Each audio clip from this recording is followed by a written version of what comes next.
So, welcome to our latest vlog. We're driving to Comic-Con with butterflies in my stomach, presenting footage for the first time. It was always a slightly intimidating and scary thing. Plus, I've got to face a day of interviews. But another 10 hours and it'll all be behind us.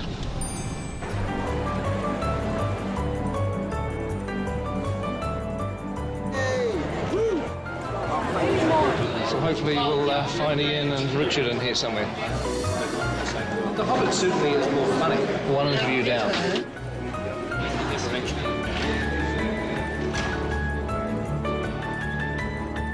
When I call you guys up on stage... We're coming out one at a time. Yes.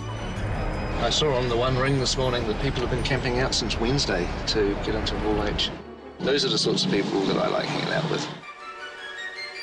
I'm going to be going on soon, and I've been recruited to do some vlog filming with my iPhone, because this camera isn't allowed on stage, but nobody's going to stop me shooting with my iPhone.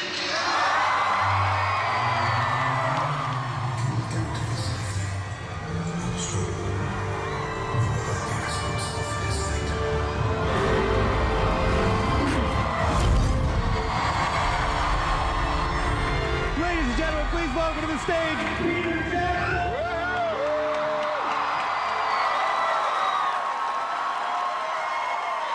Let's bring up a few of our friends that we have here.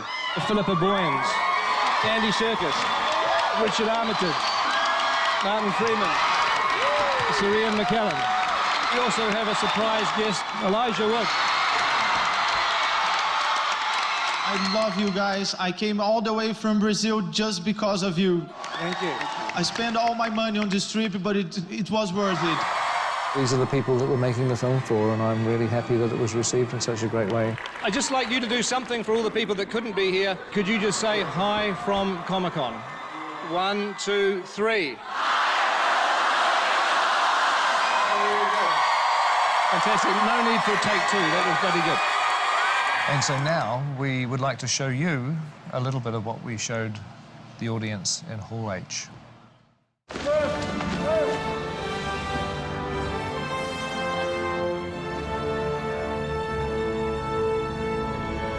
That's great. Yeah, good. Welcome to the last 5 days of our shoot. It's a bittersweet kind of moment. It feels like I'm still at the foot of the mountain. It's a little difficult to do a wrap-out on our last bit of shooting because so much of what we've been doing recently has been filmed too, which is obviously secret. But we'll show you little bits and pieces, little snippets, and there'll be a lot more of what we've been doing that we'll save up for future vlogs. Hey, Comic-Con fans, how are you? This is Dory, coming live from the set of The Hobbit. Stay classy, San Diego. Hi, Comic-Con. John Callan here. I play Oin in The Hobbit. Ibni Anadu Shute, ni Comic-Con. Hi, this is Dwalan saying a big hi to all of you in Comic-Con. Greetings from the very heart of Middle-earth. A really amazing moment for me, I guess. It was the first time we stepped onto Bag End. It's become so embedded in your psyche from what you've seen before. We're all ready to go, and Ian came on for the first time, and you look at him and you go, my God, that's Gandalf. I look back on that with fondness because we got to know each other on Bag End, and we really got to know each other as dwarves. Hi Comic-Con, it's Adam Brown here, aka Ori from the Hobbit set. One of the most exciting things, I think, for me was working on these sets that kind of are part of our history. And there was I working on Rivendell with some incredible actors. Just watching Cate Blanchett act, it was very moving. We had shivers down our spines. It was absolutely astonishing. It's been a privilege being back in Middle-earth. Hey, Comic-Con. Hope you're having a good time. My name is Lee Pace. I play the Elven King, Thranduil. Some of the work that I really loved was with Terry Notary, who designs movement for the different races. And the way the elves move is very different than the way the dwarves move, obviously. It was really fun to get into that character and really move in a way that is not human. Yeah. Sylvester McCoy, who played Radagast, is the loveliest man. I need people. I think that Sylvester's going to be one of the delights of these movies. The real McCoy. I remember going out to Trentham and wandering through the 100 meters of forest that they'd built. Seeing Roscabel, which is Radagast's house. Radagast's character was a lovely, spirited wizard, and his house really reflected his character beautifully. Dale was beautiful. It really was like, it was like being in another country. It was very Moroccan, Turkish, sort of Italian. Yeah. Dale was one of the larger sets. It rivals some of the biggest sets we've ever built, which would have been Minas Tirith and Helm's Deep, I guess, in the old days. The city of Dale was such a huge set. You're able to just wander around as if you were in some abandoned city you've always wanted to visit. The most fun I've had on set would probably be the Goblins. Goblin Town, the sets just seem to be really sharp and really angular and lots of flames and lots of bones. We were introduced to the Great Goblin. Well, Barry Humphries is something of an iconic legend in this part of the world, and I've seen 2 or 3 of his Dame Edna stage shows, and Barry and the Goblin King just seem to be a natural fit. Yeah. You've seen the pile of intestines? Oh, no, but I'll go and check them out. I don't know if anyone's home, but we'll soon see.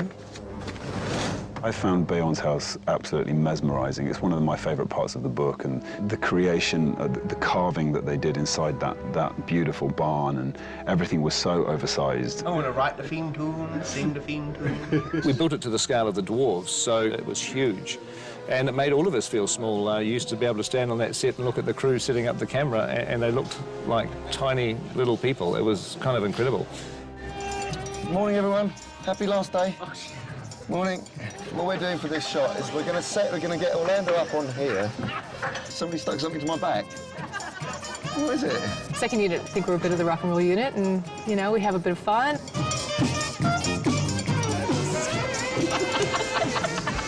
Greg's shorts, I think. Have to be the Yeah. Just loop it, bro. Just loop it. No problem. I'm disturbed. It's like an 8-year-old schoolboy. What do you mean it's like an 8-year-old schoolboy?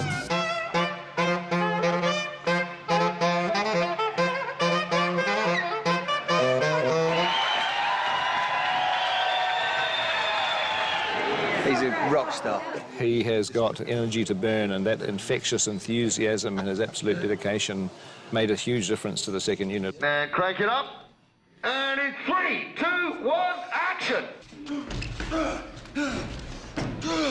And cut! That is a wrap for the second unit. Second unit!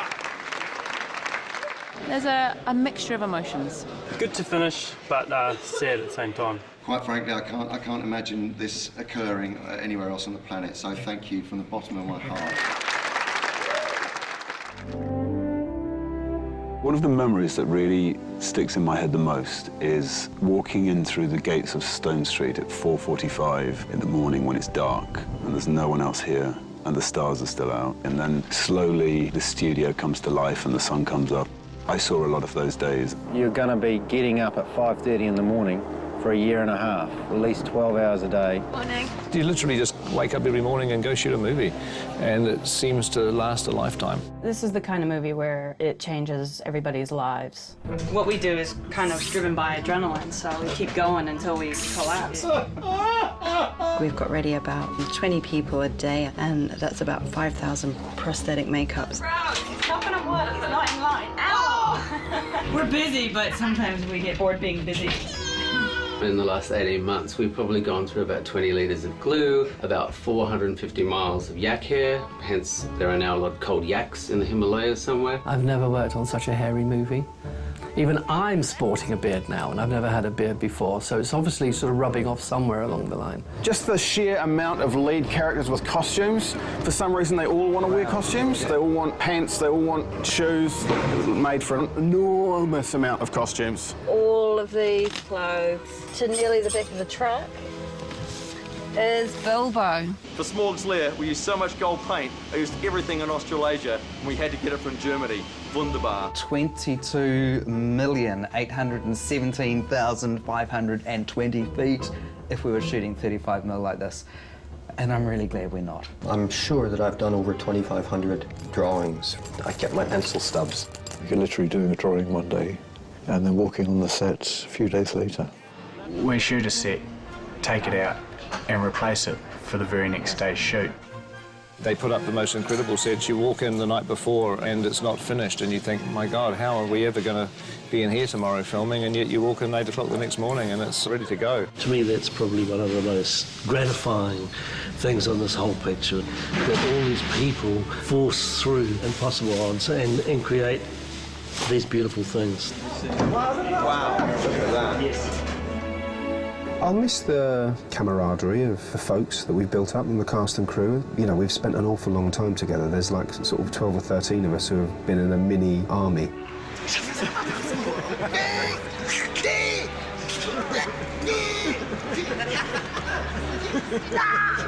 Well, I mean, they're all people I would love to work with again. Fantastic cast.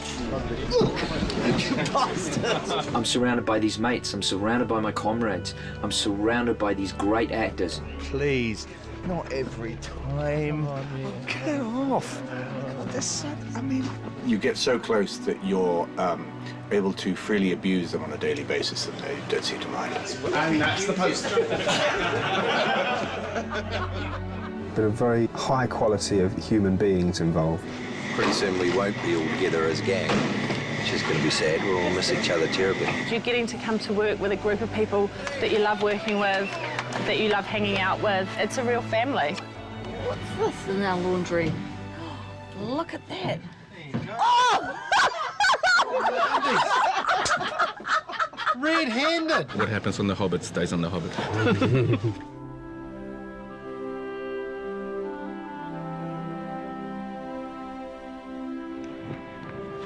Finishing up in Mirkwood today, eh? It's the old, finish with a bang.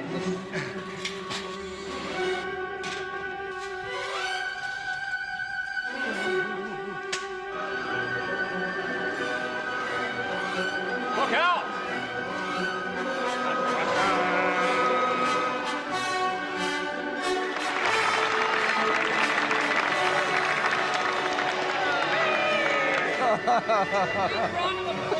I'm gonna miss you. I'm gonna miss you, man.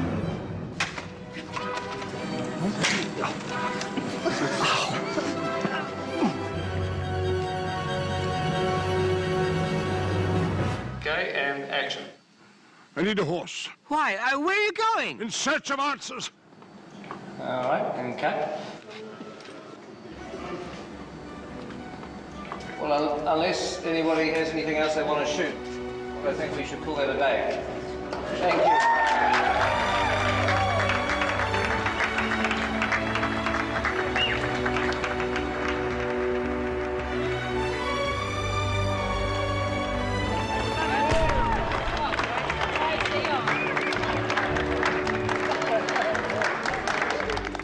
Well, obviously, I just want to say thank you to everybody, an incredible cast, incredible crew. Seems like a lifetime ago that I had to do this speech at the beginning of the shoot. Oh, God, it was a long time ago. You know, as a director, it can be kind of a lonely job.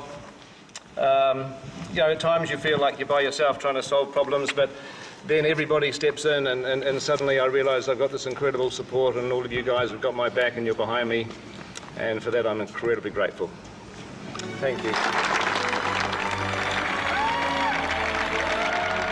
Yeah, I think there's bubbles right next door.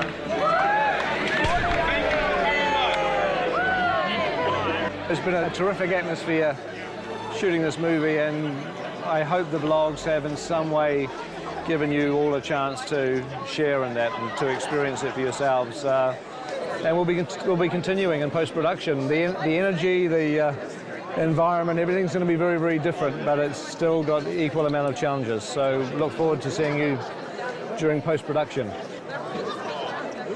It's just lemonade, honestly. Come on, show some love. Put your arm around the person next to you.